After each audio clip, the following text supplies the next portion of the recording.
So before we start, we'd like to thank our sponsors, especially Cloudl. Cloudl effortlessly secures all your cloud accounts by automating visibility, detection of misconfigurations, and by providing security response. Automate your cloud security with Cloudl, keep attackers out, and focus on the quick growth of your business. So for those in the room, once again, we will be doing Q&A after the talk. Wave me down, I'll bring over this microphone. For those on the internet, questions will be on Slack. You can DM @forwardcloudsec for an invite, as well as we'll be looking for questions out there on Twitter. So with that, please welcome Chester LeBron.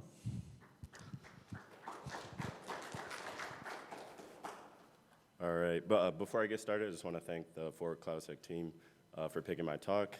It's my first talk, and I'm really excited to be here. So, but without further ado, welcome to my talk on operationalizing Guard Duty using RBA.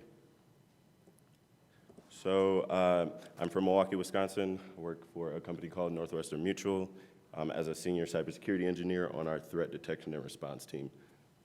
Feel free to follow me on LinkedIn or Twitter. But let's get started.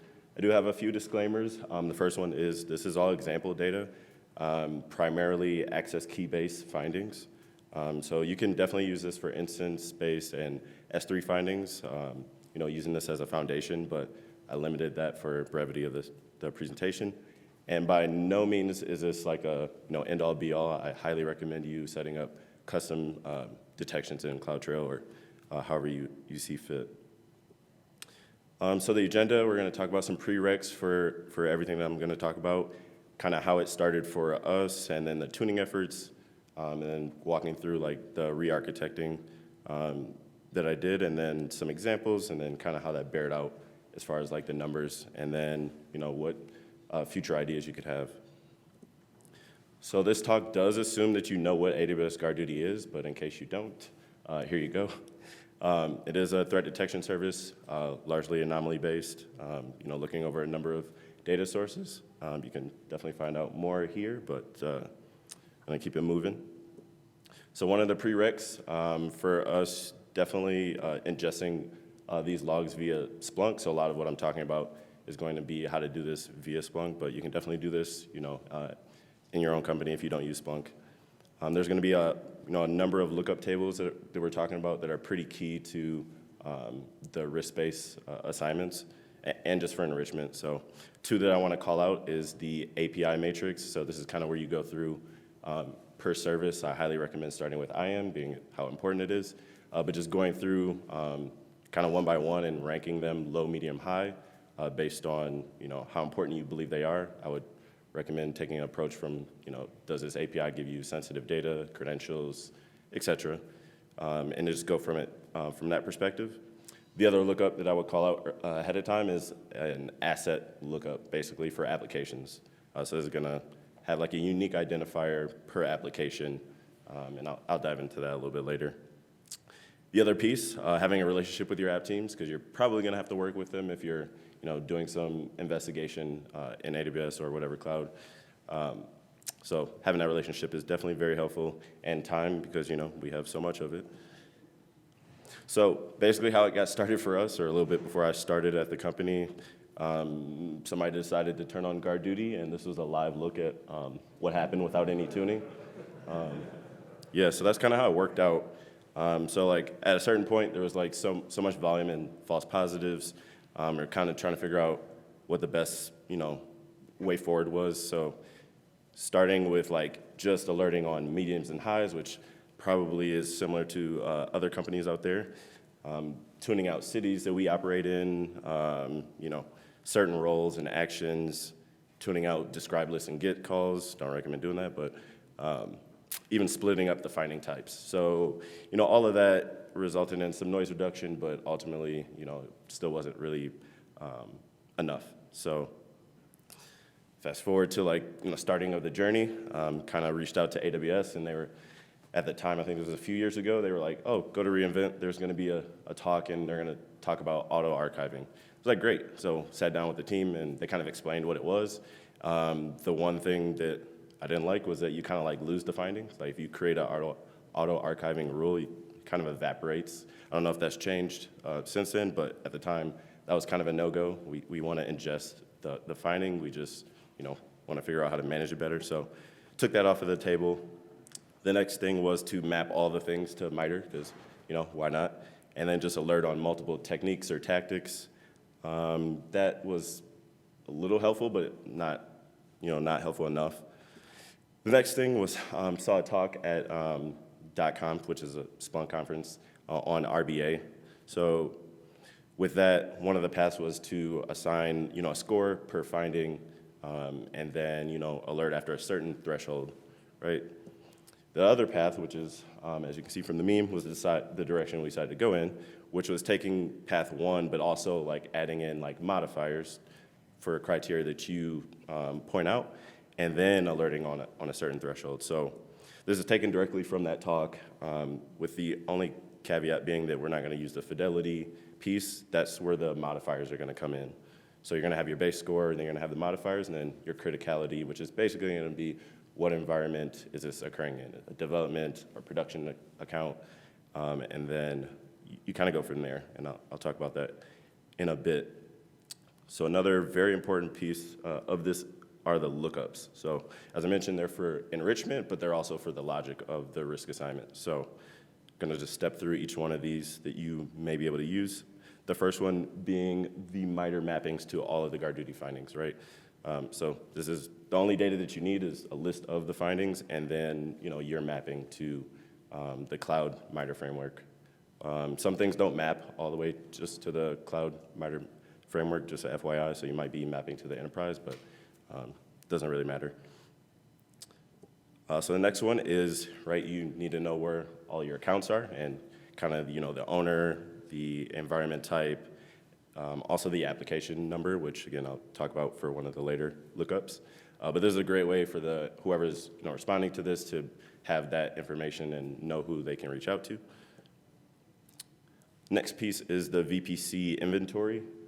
So this is basically taking all of your VPC IDs and listing out the CIDR blocks and then mapping them to an account. And you'll see why that's important in a bit.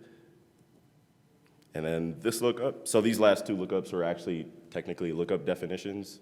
Since they're CIDR blocks, you kind of need to tell Splunk that these are CIDR blocks, otherwise it's going to barf on itself. So, but yeah, this is just going to be your public IP ranges, so very simple. And then this next one is kind of one that I talked about already, but it's literally all of the APIs that you specify. You're never going to get through all of them, but like I said, I would start with IAM, EC2, VPC, S3, leave it at that, and then come back to it. But then just listing those out, high, medium, or low. Kennard McQuaid, who's I think also speaking, he has a GitHub where he lists, like the API calls it, will return credentials. So I would highly recommend listing those as high. Just a thought there. If you are really pressed for time, you could do describe lists and gets as all lows. I don't recommend doing that because some of the calls in there are actually more important than just low-level recon. So would circle back to that. But yeah, you just go through and list these from like a response perspective, like how important is this one API call, right? And then this next one is basically your application lookup. So like it's going to have the unique identifier. It's going to hold information like who's the lead for this application, support lead. Is this application internet facing? Does it have confidential data, right? PII, et cetera. So this is really helpful for certain modifiers, but then also just context around what you're dealing with. So you have all of the Guard Duty findings mapped to MITRE. This one is going to be where literally all your MITRE information is. The link here, you can go figure out how to pull that information from MITRE, using sticks format and creating a lookup from there. If you use Splunk Enterprise Security, they do have a out-of-the-box lookup, although it's going to be missing all of the data that has asterisks right there, so the description, URL, tactic names, etc. So highly recommend, querying the MITRE data itself. And this last one, you can definitely use Guard Duty's threat intel. You can use your own. So this is just if you happen to use your own. If you have a match for that IP against your threat intel, it's a nice way to increase the risk score, which you will see later. Now we're going to get to kind of more of the meat. So all of those lookups were either for enrichment or logic, but here are some of like the modifiers. So it's really broken up into two types of modifiers. The first one being one time. They're only going to add risk one time. So you could see an external IP, right? If it's not within your org, if it's completely external, it's only going to add a risk one time for the specific modifiers right here. And then if it's coming from your range, if you see on line 62, your public NAT, it's going to reduce the score. And I should point out that, again, all these numbers are really just arbitrary. I highly recommend you use your own, but just start with a threshold, right? If for these examples, we're just going to say the threshold is 50. So at a certain point, it's either going to be below or above, and then you'll alert on above. So the per event modifiers, they're gonna trigger every time. So if Guard Duty throws, an alert and there's like 5, API calls made, these are gonna trigger for all 5, right? So the first 3, lines 49 through 51, are gonna be like what I would consider the common API modifiers. Just gonna reduce the score, just because these are really high volume. So it's gonna reduce a little bit. But then as you see on line 52, the dangerous API modifiers, so these are anything that you called out as a high risk call, right? So it's gonna increase the score. And then you can get into things like your MITRE tactics, right? So exfil, so this is gonna be findings like the instance, credential exfiltrations. So like that's gonna significantly increase the score. Defense evasion, right? Somebody disabling CloudTrail, right? Probably not something that should be happening. So that's gonna significantly increase the score. And then line 55 is kind of the replacement for the auto archive, right? So instead of obliterating the findings, so the fact that you can't see them at all, you're just gonna create a modifier to reduce the score. So like if you have a role that you know is doing X and Y all the time, and that's very normal for that account, you can reduce the score so you don't necessarily throw false positives, because depending on how it happens, Guard Duty still might alert on it, even though it's non-anomalous. Don't ask me. So then here's some more ideas for modifiers. So the reason why some of the IP-based modifiers don't generate every time is because of things like this. So if you have an IP that is truly external, right, it's not your own IP, and you have an API that is what you would consider medium or high, then that's going to start significantly increasing the score, right? So there's a medium and a high version. I have them as, adding 50, but you can definitely change the numbers. So that's going to significantly increase the score. Line 71 for unknown APIs. So you're not going to get through all of the APIs, and AWS is always adding new ones. So this is kind of like a catch-all. So it's basically something you haven't seen or have called out. So it's just a nice catch-all to increase the score as well. As I mentioned, for the application lookup, if this is an application or occurring in an account that has an application that is specified to be internet-facing, and you get one of those S3 findings for someone deleting the bucket public access block, right? Do you really care as much, right? If the account is meant and that bucket is meant to be public? Probably not. So you can just reduce the score a little bit. I left lines 73 and 74 in there just because they're, can give you ideas. Not that you can use them anymore, because the Guard Duty team kind of removed 2 really cool fields, one of which was called basically effective permissions. So in the same vein of the S3 findings, it was kind of looking at like the ACLs and like your account settings, and if it determined that even though this delete bucket public access block occurred, you have other controls in place that did not allow for that bucket to be public. They removed that field, as far as I know. So, but anyway, I used to have findings or modifiers for, okay, the effective permission was not public, so then therefore do you care as much? No, not really. Conversely, if you had an application that is not meant to be internet facing, and then one of those occurred and it was truly public, you care a lot, right? Like something that was not meant to be public just became public, right? I'm hoping somebody from the AWS Guard Duty team is listening and can add that field back, because it was really cool. Because otherwise you would have to go through and look at different things to figure out, okay, yes, that net effect was this was not public, right? Or vice versa. And then the last part is just the modifiers, right? So again, depending on your environment tiers, you can definitely change the numbers. This is just gonna multiply the subtotal by X, right? If it's production, it's gonna leave it as 1. Let's just say this is a development environment, you can cut the score in half, right? Because the idea is, lower tier environments, right? So this is the logic as far as, Splunk and the scoring is concerned. So you have your base score, which every finding has a severity, a number assigned to it. AWS chooses that, you have nothing to do with it. So we're just gonna multiply that by 10. Then the modifiers come in, and if you have seen from the modifiers, they're really simple, just simple if statements. That's all they are. So then, depending on what the modifier is, they could subtract, it could add, right? And then you get to your multipliers, which is gonna take that subtotal, depending on the environment type. So in Splunk, you are going to do basically like a bin span. So you're gonna bucketize, the activity. So I highly recommend you choosing whatever that number is. So access keys have a set time where they expire. So if yours are 15 minutes, or if yours are whatever the max is, 12 hours, 36, I highly recommend you using that as your span to bucketize that data, right? And then you're gonna do like a stats by. So you're gonna do a stats by time, which is not like whatever time the entry came in, but it's actually gonna be the bin time, right? And then the access key and then the source user. So that works out kind of well. You can play around with that, just seeing how much activity that generates.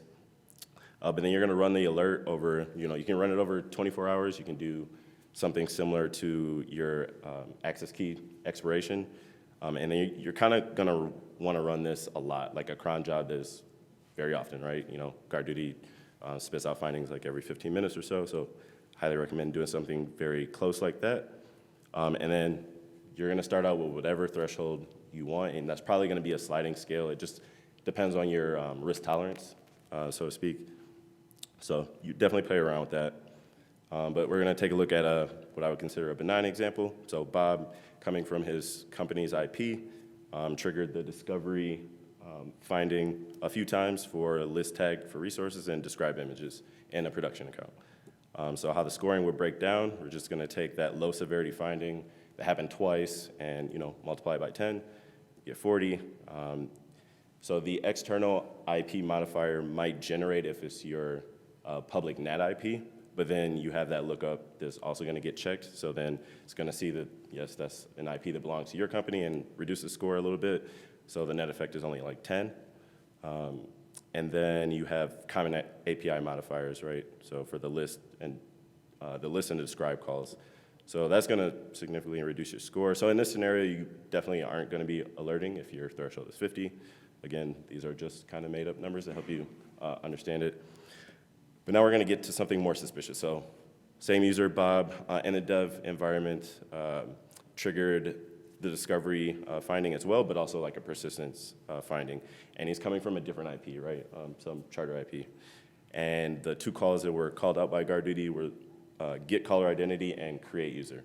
So the scoring looks totally different now. So we're gonna have a medium severity finding and a low severity finding. So multiplying them by 10, that hits 70. Your lookup or your modifiers are gonna check, is this external? It's gonna check your lookup for your public NAT, doesn't exist, so it's gonna keep that original 50. Then, just for craps and giggles, we're gonna say that that's a malicious IP based on your threat intel, kick that up another 50. And then you're gonna get your reduction for the get call, get caller identity, so it's gonna reduce the score. But then also the create user, this what I would consider high severity. So that's gonna add another 50. And given that this is an external IP making a high severity call, it's gonna add another 50. So the scoring here is 115 even after it's cut in half because it's a dev environment. So if your threshold is 50, you're definitely triggering on this and would wanna follow up. So here's just an example of what this may look like in your Splunk environment. So here's a POC account, looks like an admin role using CloudFormation and disabling of CloudTrail, as I mentioned before. Even if it is your platform team or cloud security team doing this, you probably want to look up, investigate it anyway. And here you can see some of the enrichment that I talked about with the MITRE lookups. This is, again, just helpful for the analysts to understand what's going on. This last field here, I don't really talk about the scored fields. I don't really talk about in the presentation, but if you are interested in how to do that in Splunk, you're just looking at the scores for every modifier and seeing what triggered. So if it's a reduction, you're seeing if it had negative score. If it's adding score, you're seeing if it's positive, and then you're just listing out the name. It's, again, just really helpful if you, if you're an analyst that doesn't deal with guard duty and you kind of want to get some context around exactly what I'm dealing with, you can see, okay, this is an important API, interesting API modifier because it's external IP, happened in a POC account, and there's a evasion modifier. Like, if you knew nothing about guard duty, you would get some context just from that, right? Right, and then this is just, again, listing out the modifiers. This is not a all-inclusive list at all. There's definitely a bunch more you can do with it. I crossed out the source org AWS mod. This is basically just looking at if the IP is tracking back to an ASN that is AWS. I took that out a long time ago just because, you do invite the risk of an actor that is exploiting a service or using a service in their attack. So I take it out, but you can definitely leave it in if that helps you. And this is a quick shout out to the EC2 side. So some of the modifiers that you could do if you were interested in. This first one, if you're a US-based company, we are. So non-domestic would be pretty important. If you know you don't operate in China, you might want to increase the score based on Guard Duty alert that is triggering for that. Then we have the MITRE exfil mod. Firewall, so if you have firewalls out in AWS, depending on what they are, they might trigger Guard Duty just based on their own threat intel. So like they want to query their list of domains and IPs that they know that are bad. That can and will trigger Guard Duty. So you might want to reduce the score if the source is an instance that is a firewall, right? Your vulnerability scanners, if you have some out there, 100% will trigger Guard Duty. So you can, again, reduce the score that way. Yeah, those are the ones I want to highlight. So this is kind of just by the numbers, how they bared out for us after implementing something like this. So again, I just want to point you to, for the IAM side, they reduced, our alert, volume by like 16%, and also the fidelity of them. And then the EC2 side, which was amazing, was 92% because we had really high volume. So just sample data here, and this was like from well over a year ago. So may look similar, may look different in your environment, but that's just how it worked out for us. So yeah, future state, definitely want to map things to sub-techniques now that those are becoming a thing. So I think that'd be definitely helpful for the analysts. This year, Guard Duty, they added a bunch of different finding types, the anomalous findings. That came with a lot more data to kind of help you understand, like, why did this trigger?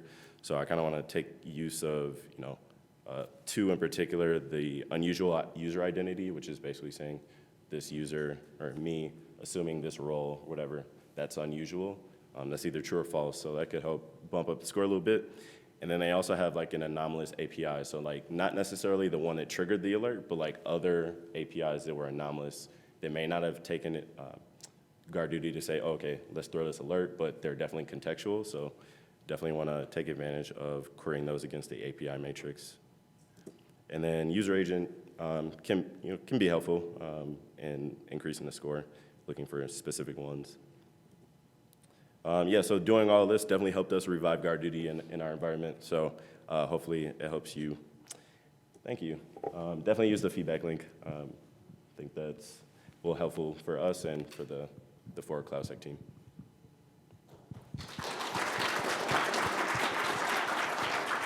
So a couple questions, first from Slack. Do you have before and after false positive or true positive ratios for Guard Duty events after rolling this out? Like what sort of impact did you say on your team? Yes, I would say that, I don't know them off the top of my head, but specifically things that have led to, I guess, tracking down devs or maybe be doing something they shouldn't be doing, or like actual like bad. The true positive rate is somewhere in the false positive reduction rate, I should say, is somewhere, south of 20% or so. I can and- definitely get those numbers if they're really that interested. Yeah, well, real stats are always great case studies. Right. So I guess we'll look for them on Twitter. For folks who are new to MITRE ATT&CK, can you say sort of a few words about why you chose to enrich with attack as your framework and what adding sub-techniques would mean for your analysis? Yeah, so I think it's definitely contextual for whoever is responding to these, right? Cloud is pretty, fairly new, and Cloud MITRE specifically is really new. So just being able to understand, like, if you don't know anything, why is disabling of CloudTrail bad, right? You can click on that or go to that MITRE sub-technique and kind of understand, get a quick description, or you can just bring it into your alert altogether. But also, like the tactics, right? It makes it very easy to understand like what is exfil, or what finding maps to an exfil or defense evasion or credential access. So I think it just helps, and if you have on-prem alerts, you probably might want to do the same thing. So it kind of just helps, normalize everything. Makes sense. Like, so how do you? So what I'm hearing is it adds context because people don't necessarily know cloud, but they understand. Like your ops team knows the MITRE ATT&CK framework generally. Right. So are there other teams that you would like test this against? Like, do you have sort of red team or purple team people hitting your environment to sort of see how this looks? This actually triggered on red team activity within the last 2 months. So not everybody has a red team, but if you do, you do have the pleasure of doing this. This kind of can help you navigate like your modifiers, right? Especially if they're exploiting something that you haven't seen in your own environment. Definitely can help you with modifier ideas, for sure. And so like so I have a couple questions around the life cycle of building this out and tuning it. So one is when you showed a bunch of contextual enrichments at the beginning of the tool, but you showed them as CSVs, which is probably not how you use them in the real world. Or maybe it is. How do you keep those CSVs sort of built and up to date, like of all your environment and some of the contextual information you were looking for? That's definitely a great question. So it depends, I guess it depends on the size of your company, but you may have like teams that can write, Lambda functions or whatever to keep those up to date and write out to your Splunk lookups. Or you can build something all within AWS and use, RDS or something like that. But definitely, like, for example, the AWS account inventory, right? Like just being able to query like organizations and pull that data back, and hopefully you're tagging stuff. That makes things way easier. And you can definitely pull that in and keep it updated. You definitely want to keep at least the account information up to date, the application lookup up to date, and then as much as you can, the API matrix, although that's more manual because it just depends on what is important to you as the one responding to these things. So Certainly, I would say, as a community conference, the stuff that's important to you is probably important to a lot of us. I think we could probably collaborate on that API sure. matrix and keep a gist up to date or something like that. Another operational question was, how long does it take in terms of effort and duration to tune the modifier values? Yeah, it took quite a bit of time, but I would say to simplify it, after you get your first run through, you specify like, okay, this modifier is going to be this or ranked this as far as a score. I would just say like run that back over like your guard duty findings that have already triggered, and then you just kind of output that and get the averages and take the tails off. And you kind of want your threshold, you kind of want to be somewhere in the middle. So like if you have that curve, right, dead middle is probably going to be a little bit too much for you because it's still going to have a lot of volume, but like just a tick to the right is somewhere probably where you want to live. So you'll be able to understand it once you look at like the numbers. So like if your average for all of these findings are like 55, all right, do you want to alert at 55 or do you want to, can you, as far as a risk tolerance, can you go up to like 60, right? It just depends on you, and because you'll be able to see which modifiers are triggering the most, and then have the context behind it. So. And so did you sort of build this out like, you took a pass through the modifiers yourself, or did you sort of have a team like get together and tabletop these things? Like there was definitely, I did a lot of the work and then just engaged, teams or cloud platform team as needed and gauge their thoughts on it. But yeah, it definitely took a few weeks, I would say, after you build out the modifiers, which also take, at least a week to figure that out. If you have the time to do this, right. And I guess one other sort of tech question would be, so you've sort of built this out in Splunk. Had you given any thought to, or building this out in some other way, building this out as either sort of like Lambdas or CloudWatch Insights queries or Athena queries against these things? Yeah, I definitely thought about it. I'm certainly not a dev for sure. My background is in IR, but I think it would definitely be helpful, especially for just like management, and then as you mentioned, keeping things up to date for sure. So yeah, definitely like using Lambda and RDS and SNS topics for certain things would be helpful. Cool. Have you considered using external threat intel as modifiers? We are, yeah. Okay. Yeah, I would suggest doing that. How much is that actually going to trigger in your environment? I guess it depends. But it is helpful for sure, as long as you're not using stale data, because false positives can also happen from that, depending on how old that data is. But yeah, definitely. Makes sense. All right, any other questions in the room? All right, bring the mic over to you. So you mentioned you don't like the auto-archive feature, so do you use any automation to close the alerts in Guard Duty and clean up whatever doesn't create an alert, for instance? Yeah, so I guess it depends on if you actually archive your Guard Duty findings. We do not, like we just ingest them, and we have our own ticketing system. So, but yeah, you can definitely, for example, create a Lambda function after that ties into either your ticketing system or however you're investigating to archive those things for sure. All right, well, thank you, Chester. Next up at 11:40, crushing cloud misconfiguration, mean time to recovery through open source. And in room 2, securing container image supply chains. So we'll see you shortly. Thank you very much, Chester.